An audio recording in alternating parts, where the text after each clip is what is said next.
नमस्कार, जय हिंद। मैं अमन कुमार पांडे आप लोगों को ब्राइट पब्लिकेशन के यूट्यूब चैनल पर बहुत बहुत स्वागत करता हूं और आशा करता हूं कि आप लोग इस चैनल को सब्सक्राइब कर चुके होंगे। यदि अभी तक आप में से कोई भी इस चैनल को अभी तक सब्सक्राइब नहीं किया है तो चैनल को सब्सक्राइब कर दें और बेल आइकन भी प्रेस कर दें। तो चलिए आज हम लोग आते हैं क्लास 6 के प्रश्नावली 8.1। प्रश्नावली 8.1 के जितने भी क्वेश्चन हैं इस वीडियो में हर एक क्वेश्चन को अच्छे से समझेंगे और समझते हुए सभी क्वेश्चन को बनाएंगे। तो चलिए आइए क्वेश्चन पर ध्यान देते हैं और क्वेश्चन पर आते हैं। तो चलिए क्वेश्चन नंबर 1 है कि पाठ्य पुस्तक के पृष्ठ 163 की आकृतियों के लिए आगे दी गई सारणी में संख्या लिखिए। देखिए कि जो आप लोग के पाठ्य पुस्तक दिया गया है उसमें 163 पेज नंबर निकालिए और उनमें जो आकृति के लिए आगे दी गई सारणी में संख्या लिखी गई है उसको लिखिए। तो वो संख्या यहाँ पर लिख दिया गया है, ये देख लीजिए, सैकड़ा है, दहाई है, इकाई है, दशांश है। दशांश का मतलब होता है 1/10, ठीक है, और संख्या है। चलिए तो ये तो आप लोग अपने से भी लिख सकते हैं या पृष्ठ में वहां पर देखकर। चलिए सेकंड नंबर क्वेश्चन पर आते हैं। सेकंड नंबर क्वेश्चन है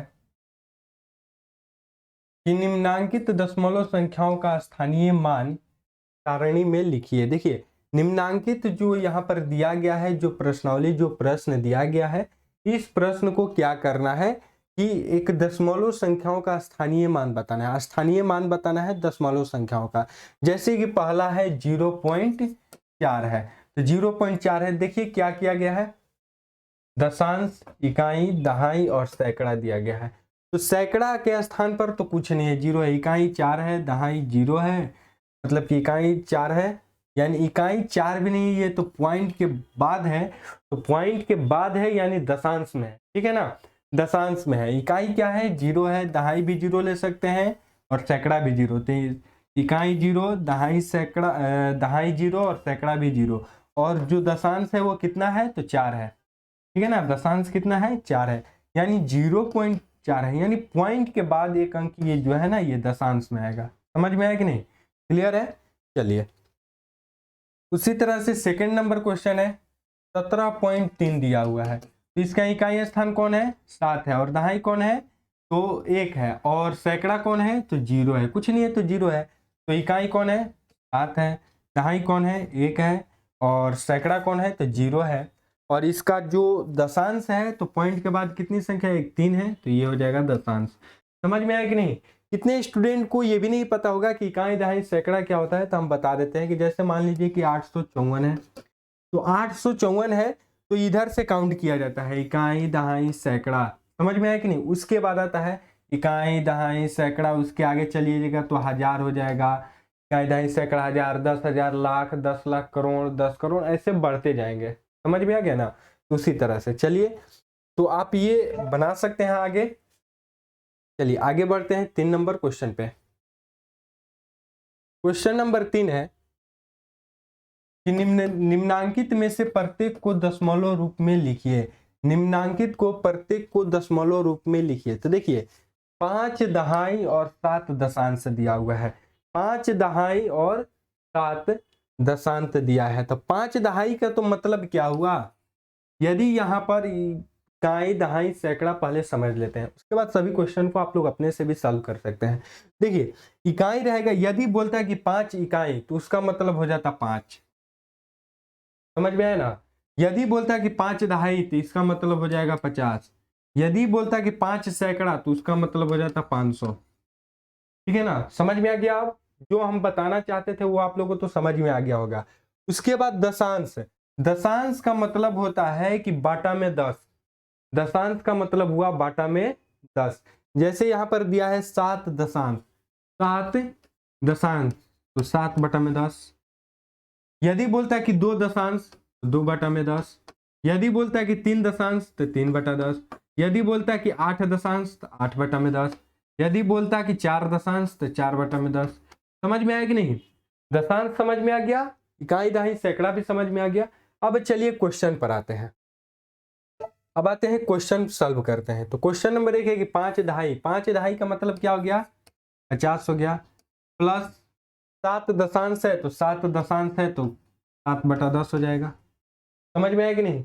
जब आगे सॉल्व कीजिएगा तो ये हो जाएगा कितना 50 और ये कितना है तो प्लस 0.7 हो जाएगा, ये आ जाएगा 50.7, जब जोड़ दीजिएगा तो 50.7 आंसर हो जाएगा इसका।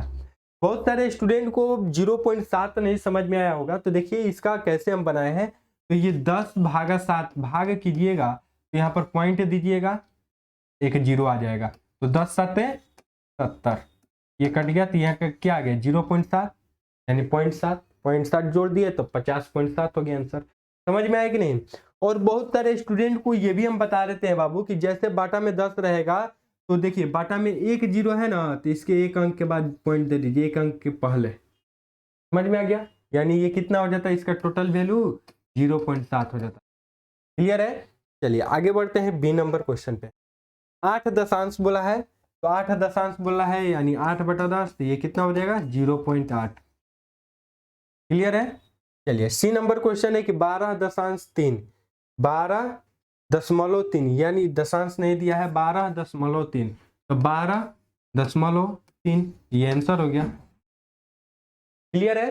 चलिए डी नंबर दिया है कि 200 और 2 इकाई, 202 इकाई, तो इसका आंसर हम लोग को बताना है 202 इकाई। तो 200 यानी 200 और प्लस में 2 इकाई, 2 इकाई का मतलब हो गया 2, ये टोटल कितना हो जाएगा 202।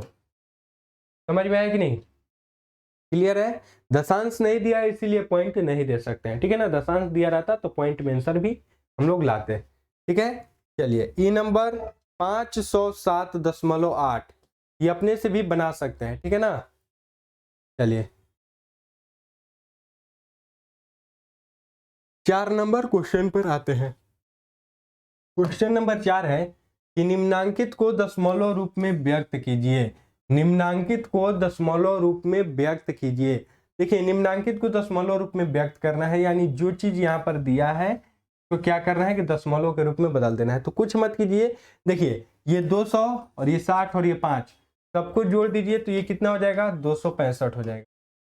प्लस में कितना है 7/10 है, इसको अलग रहने दीजिए। क्लियर है। अब चलिए ये जोड़ दीजिएगा तो 265, अब इसको सॉल्व कीजिएगा तो आएगा 0.7।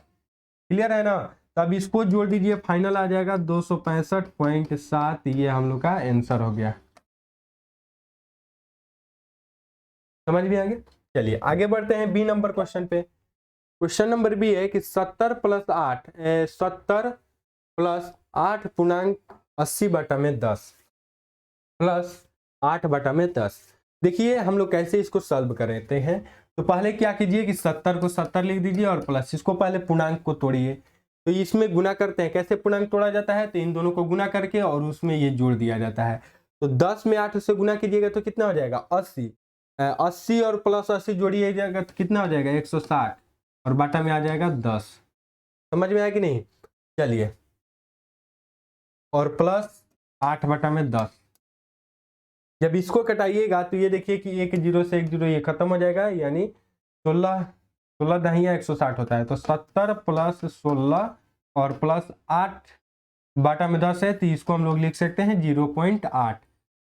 ये हो जाएगा कितना 86.08, 86.8 हो जाएगा आंसर। 86.8 जोड़िएगा तो 86.8 आंसर आ जाएगा। यहाँ पर कितना आ रहा है 78.8, गलत आ रहा है, ठीक है ना। और नहीं तो ये 8 पूर्णांक में नहीं होगा। यदि ये आंसर आ रहा है, ये आंसर आएगा तो ये 8 पूर्णांक में नहीं रहेगा। समझ में आया कि नहीं। ये क्या हो जाएगा 80/10 है, तो ये कट जाएगा तो 70 8 ये आंसर होगा, ठीक है ना। ये पूर्णांक में नहीं रहेगा तब वो आंसर आएगा। चलिए सी नंबर क्वेश्चन पर आते हैं। क्वेश्चन नंबर सी है कि 88/10 बराबर 80/10 प्लस 8/10 प्लस 8 प्लस 8/10, तो इसका आंसर हम लोग को निकालना है। तो चलिए 88/10 है नंबर, यहाँ पर ये नहीं होगा, ये नहीं होना चाहिए। चलिए यदि हो भी रहा है तो चलिए ये होगा, चलिए मान लेते हैं कि ये होगा। तो चलिए सी नंबर क्वेश्चन को हम लोग सॉल्व करते हैं। देखिए 88/10 80/10 है, प्लस 8/10 है, प्लस 8 है और प्लस 8/10 है। इसको सॉल्व कीजिएगा तो ये आ जाएगा 8 प्लस ये आ जाएगा 0.8 और प्लस 8 और ये आ जाएगा 0.8। तो टोटल आंसर कितना आ जाएगा?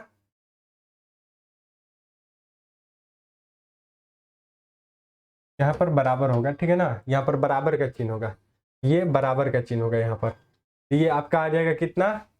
8/10 यानी 0.8 और प्लस 8, तो ये जोड़िएगा तो कितना हो जाएगा?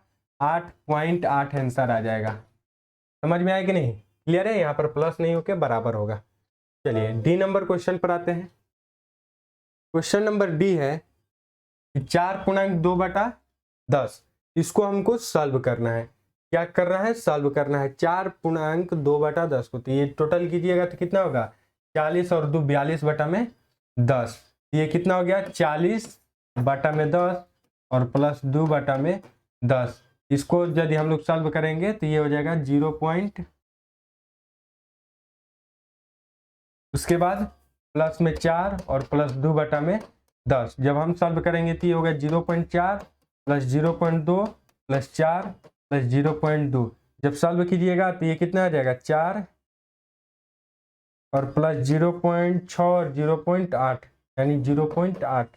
ये आ जाएगा 4 0.8। ये नहीं होगा, इससे सॉल्व करेंगे इसको हम लोग, बराबर यहाँ पर आएगा आंसर। ये आएगा 4 और प्लस 2/10 यानी 4.2 आंसर हो गया। क्लियर है? वहां पर भी बराबर होगा। चलिए 3/2 बराबर में हम लोग को सॉल्व करना है। तो 3/2 है तो 3 गुने 5 बटा में 2 गुने 5 बराबर हो जाएगा 15/10। तो ये आंसर आ जाएगा कितना आपका? 1.5 आंसर आएगा। ये प्लस में है यहाँ पर। चलिए आगे बढ़ते हैं। इसी तरह से एफ और जी एच अपने तरीके से बना लीजिएगा। चलिए 5 नंबर क्वेश्चन पर आते हैं। क्वेश्चन नंबर 5 है कि निम्नांकित दशमलव संख्याओं को भिन्न के रूप में लिखकर न्यूनतम सरलतम रूप में बदलिए। देखिए निम्नांकित दशमलव संख्याओं को भिन्न के रूप में लिखना है, भिन्न के रूप में लिखकर इसको हम लोग को बदलना है। तो देखिए 0.6 है, पहला 0.6 है। तो देखिए जब भिन्न में बदलना है यानी बटा में लाना है। तो जब भी पॉइंट को हटाएंगे, चलिए हम पॉइंट को हटाएंगे, तो इस पॉइंट को यदि हम हटा रहे हैं, हटा देंगे पॉइंट को, तो ये क्या हो जाएगा? बटा में 1 लिखकर अब देखेंगे कि पॉइंट के बाद कितनी संख्या है। तो पॉइंट के बाद एक ही संख्या है, केवल 6 है, एक ही संख्या है, तो 1 0 दे देंगे। तो ये क्या हो जाएगा? 6/10। ये हम लोग का आंसर हो जाएगा। समझ में आया कि नहीं? यदि रहता संख्या मान लीजिए कि 2.7, तो इसको हम लोग बटा में दे देंगे और पॉइंट हटाएंगे तो 1 लिखकर पॉइंट के बाद कितनी संख्या थी? 1 केवल 7 है तो 0। ये कितना हो जाएगा? 27/10। ये हम लोग का आंसर हो जाएगा। क्लियर है ना? क्लियर है?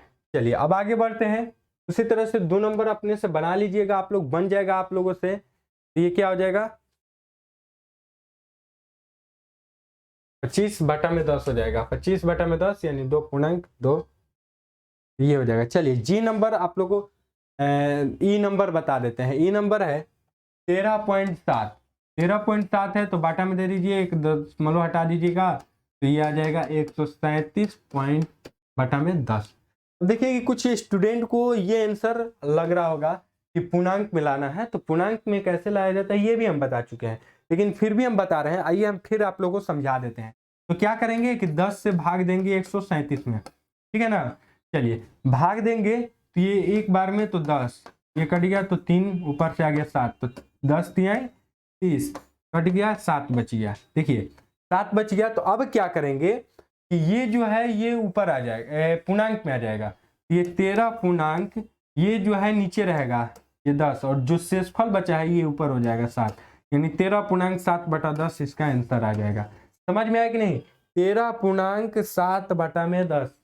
जो बाटा में रहेगा वो बाटा में लिख देंगे, जो भागफल आएगा उसको हम लोग पूर्णांक में लिख देंगे, और जो शेषफल आएगा उसको हम लोग ऊपर लिख देंगे। क्लियर है? कैसे पूर्णांक थोड़ा पूर्णांक में हम लोग लिख देते हैं, पता चल गया। चलिए जी नंबर क्वेश्चन है 6.4। तो 6.4 है तो यदि इसको हम पॉइंट हटाएंगे तो बटा में 10 आ जाएगा, क्योंकि पॉइंट के बाद एक ही संख्या है। ये हो जाएगा 64/10। इसको पूर्णांक में तोड़ना है तो 10 से भाग कर दीजिए 64 में, तो 10 छका 60 कट गया, 4 बच गया। तो क्या बोले हैं कि जो बाटा में है उसको बाटा में रहने दीजिए, यानी 10 था बाटा में। भागफल जो आया है वो पूर्णांक में आ जाएगा और जो शेषफल आया है वो ऊपर हो जाएगा। तो 6.4 बटा में 10 आंसर आ गया, 6.4 बटा में 10। क्लियर है? चलिए अब आगे बढ़ते हैं 6 नंबर क्वेश्चन पे। क्वेश्चन नंबर 6 है कि सेमी का प्रयोग करके सेंटीमीटर का प्रयोग करके निम्नलिखित को दशमलव रूप में बदलिए। देखिए 3 सेंटीमीटर को, यहाँ पर सेंटीमीटर को किस में बदलना है? दशमलव रूप में बदलना है। तो चलिए 3 सेंटीमीटर को हम लोग को बदलना है मिलीमीटर में। देखिए 10 मिलीमीटर में 1 सेंटीमीटर होता है, तो 1 सेंटीमीटर में कितना, 1 मिलीमीटर में कितना हो जाएगा? तो 1/10 सेंटीमीटर हो जाएगा। समझ में आया कि नहीं? उसी तरह से 3 सेंटीमीटर में क्या होगा? तो 1/10 गुना 3, तो ये हो जाएगा 3/10 सेंटीमीटर। 3/10 सेंटीमीटर हो जाएगा। तो 3/10 जब कटाइएगा उसको तो 0.3 आ जाएगा आंसर, 0.3 आंसर आएगा। समझ में आया कि नहीं? क्लियर है? चलिए उसी तरह से बी नंबर हम बताते हैं। यदि ये नहीं समझ में आया है तो आइए बी नंबर में हम लोग समझते हैं। देखिए 40 मिलीमीटर दिया है और इसको हम लोग को सेंटीमीटर में बदलना है। तो देखिए 40 मिलीमीटर है, तो देखिए 1 मिलीमीटर में क्या होता है? 10 सेंटीमीटर होता है। 1 सेंटीमीटर में 10, तो 40 बराबर क्या हो जाएगा? 1/10 गुना 40, तो ये कितना हो जाएगा? 40/10, तो ये 0 से 0 खत्म, तो 4 सेंटीमीटर, तो 4.0 सेंटीमीटर हो जाएगा। क्लियर है? चलिए आगे बढ़ते हैं सी नंबर।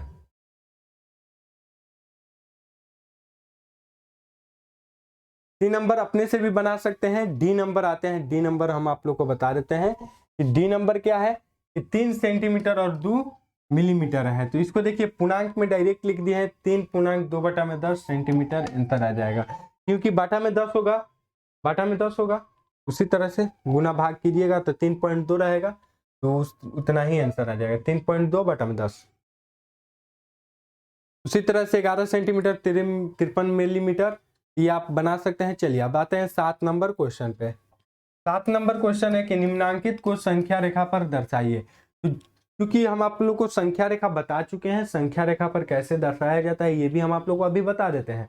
चलिए संख्या रेखा क्या है कि एक रेखा है जिस पर हम लोग संख्या रेखा को दर्शाते हैं। चलिए मान लीजिए कि ये 0 है, ये 0 के बाद 1 2 3 4 5 6 7 8 9 10, 10 के बाद यहाँ पर आ गया, फिर 1 हो गया, 1 2 3 4 5 6 7 8 9 10, ये यहाँ पर आ गया 2, फिर 1 2 3 4 5 6 7 8 9 10, यहाँ ये हो गया, सॉरी ये हो गया 3। चलिए 0 1 2 3 हमने संख्या रेखा पर दर्शा चुके हैं।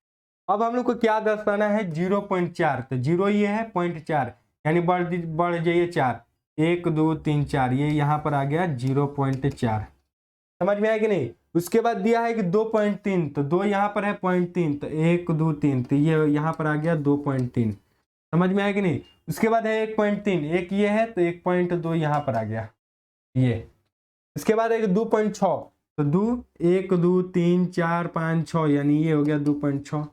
दर्शा दिए संख्या रेखा पर। संख्या रेखा पर दर्शाना है तो सेम टू सेम आप लोग वैसे भी दर्शा सकते हैं। संख्या रेखा खींचना है, जो भी संख्या है दर्शा सकते हैं। ठीक है? चलिए अब आते हैं 8 नंबर क्वेश्चन पे।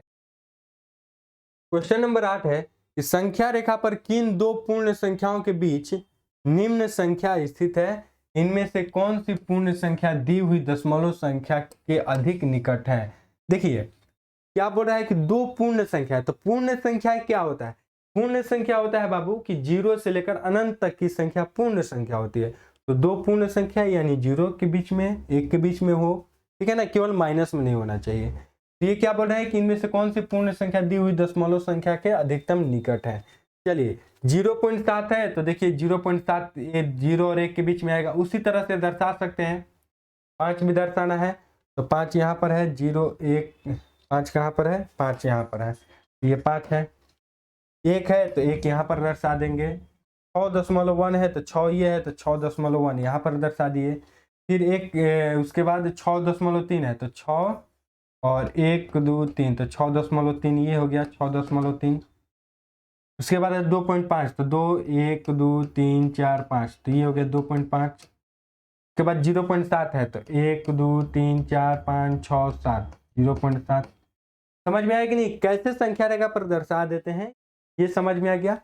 चलिए आगे बढ़ते हैं, क्योंकि यहाँ पर दर्शाया भी गया है नीचे, ठीक है ना, फिगर साफ नहीं आ रहा है। चलिए 9 नंबर क्वेश्चन पर आते हैं। क्वेश्चन नंबर 9 है कि दी हुई संख्या रेखा पर स्थित ए बी सी डी बिंदुओं के लिए दशमलव संख्या लिखें और आरोही क्रम में लिखें। आरोही क्रम का मतलब क्या हुआ, बढ़ते क्रम में लिखें, पहले छोटा उससे बड़ा फिर उससे बड़ा फिर उससे बड़ा, ठीक है ना। चलिए तो पहले हम लोग ABCD निकालते हैं। ए का मान कितना है, तो 0, यहाँ पर 1 2 3 4 5 6 7 8, यानी ए बराबर कितना दिया हुआ है 0.8। बी का मान निकालिए, तो 1 1 2 3, यानी 1.3, बी बराबर 1.3। सी का मान निकालिए, तो सी बराबर 2 है, तो 2.2 है। डी का मान निकालिए, तो डी कितना है 2.9, 2.9। सबका मान निकाल दिए। अब क्या बोल रहे हैं हमसे कि आरोही क्रम में लिखना है। आरोही क्रम का मतलब क्या होता है, बढ़ते क्रम में। तो बढ़ते क्रम में सबसे छोटा कौन है, तो 0.8 है। उससे बड़ा कौन है, तो 1.3 है। फिर उससे तो 2.3, फिर उससे तो 2.9, बढ़ते क्रम में लिख दिए। आंसर यही होगा। क्लियर है। चलिए अब आगे बढ़ते हैं 10 नंबर क्वेश्चन पे। क्वेश्चन नंबर 10, क्वेश्चन नंबर 10 है कि रघु की कॉपी की लंबाई 8 सेंटीमीटर और 6 मिलीमीटर है। 8 सेंटीमीटर और 6 मिलीमीटर है, तो सेंटीमीटर में इसकी लंबाई क्या होगी। तो देखिए उसकी लंबाई क्या है, तो 8 सेंटीमीटर है और प्लस 8 सेंटीमीटर है। अब देखिए 6 मिलीमीटर है, तो इसको हम लोग सेंटीमीटर में चेंज करेंगे। तो सेंटीमीटर में चेंज करेंगे यानी 10 से भाग देंगे, तो ये क्या हो जाएगा 6/10। ये हो जाएगा 8 + 0.6, ये हो जाएगा 8.6। आंसर हो गया 8.6 सेंटीमीटर। क्लियर है। चलिए दूसरा है कि एक छोटी पौधे की लंबाई 75 मिलीमीटर है, इसकी लंबाई सेंटीमीटर में व्यक्त कीजिए। यानी 75 है, तो इससे 10 से भाग दे दीजिएगा, तो ये हो जाएगा 7.5, 7.5 सेंटीमीटर इसका आंसर हो जाएगा। क्लियर है। चलिए आगे बढ़ते हैं। इसी के साथ हम लोग का प्रश्नावली 8.1 कंप्लीट हुआ, और आशा करते हैं कि आप लोग को ये पूरा दशमलव जो चैप्टर था अच्छे से समझ में आया होगा, और जो क्वेश्चन सारा क्वेश्चन बताए हैं वो आप लोग को बहुत अच्छे से समझ में आ गया होगा। यदि आप लोग को अच्छा लगी है पढ़ाई तो लाइक कीजिए, शेयर कीजिए और कमेंट करके जरूर बताएं कि पढ़ाई कैसी लग रही है। ठीक है, तो मिलते हैं फिर नेक्स्ट वीडियो में। आज के लिए इतना ही। जय हिंद, जय भारत।